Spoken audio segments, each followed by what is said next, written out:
Hi friends, तो हम आज बात करने वाले खेसारी लाल यादव जी के सबसे ज़बरदस्त सॉन्ग के बारे में, जो कि बहुत ही ज़बरदस्त होने वाला है। और ये आ रहा है फालतू इंटरटेनमेंट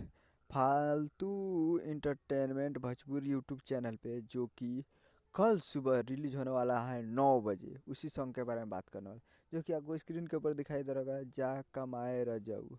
जो कि वीडियो सॉन्ग रिलीज हो रहा है फालतू इंटरटेनमेंट पे, और इसे गाए हैं खेसारी लाल यादव जी और लिखे हैं कृष्णा बेदर्दी जी, और इसमें फिट में है रानी एक्ट्रेस। तो ये बहुत ही जल्द आप लोग को फालतू इंटरटेनमेंट भोजपुरी यूट्यूब चैनल पे देखने को मिलेगा। तो जाइए और सब्सक्राइब कर लीजिए फालतू इंटरटेनमेंट, और सुनिए कल 9 बजे जा कमाए रजऊ। तो मिलते हैं बहुत ही जल्द आपको अगले वीडियो में। और हाँ, हमारे चैनल पर नया है तो चैनल को सब्सक्राइब करके बेल आइकन प्रेस करिए, ताकि ऐसे ही लेटेस्ट न्यूज़ आप तक लाते रहें। और तब तक के लिए जय हिंद, जय भोजपुरी।